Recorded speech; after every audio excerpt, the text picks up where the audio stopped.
পাওয়ার হচ্ছে 3, তার মানে 1 কমে 2 হবে, plus into y cube plus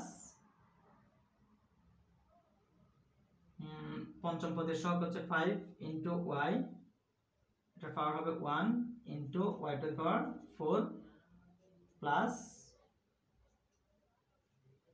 সহগ যেহেতু 1 দেওয়ার দরকার নাই, 1 to the power 0 into y to the power 5, 4 এর পরে 5।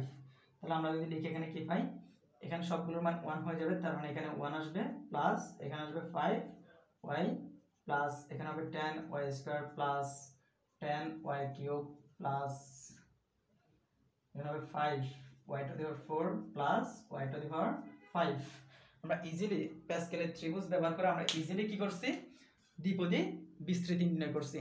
তো বেশিরভাগ স্টুডেন্টের কাছে দ্বিপদী উপপাদ্য চাইতে প্যাসকেলের ত্রিভুজ ব্যবহার করে দ্বিপদী বিস্তৃতি নির্ণয় করা ইজি লাগে।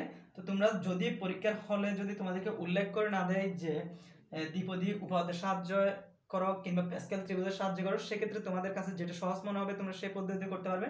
আর যে পদ্ধতিতে করার জন্য উল্লেখ করে দিবে পরীক্ষার হলে বা প্রশ্নের মধ্যে, ওই পদ্ধতিতে তোমাদেরকে করতে হবে। সুতরাং তোমাদেরকে দুইটা পদ্ধতি শিখে রাখতে হবে। তবে যদি উল্লেখ করে না দেয় সেক্ষেত্রে তোমরা প্যাসকেলের ত্রিভুজ ব্যবহার করে সরাসরি দ্বিপদী বিস্তৃতি নির্ণয় করতে পারো। এখানে আমরা যেটা করছি সেটা হচ্ছে এক চলক বিশিষ্ট দ্বিপদী বিস্তৃতি দুইটা পদের।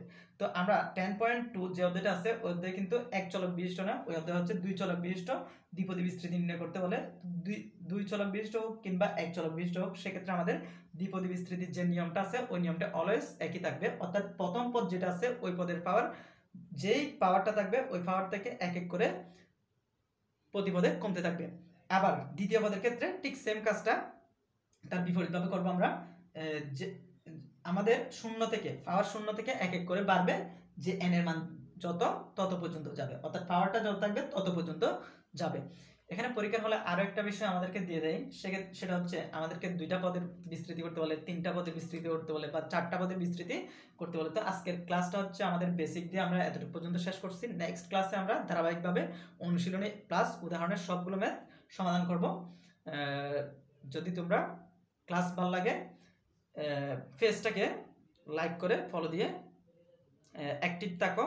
আমরা ফ্রিতে সবগুলো ক্লাস এসএসসি 2026 প্লাস 2027 বেসকে সবগুলো ক্লাস আমরা ফ্রিতে দিব এবং পরীক্ষা পর্যন্ত আমরা আমাদের এই কোর্সটা রানিং রাখবো।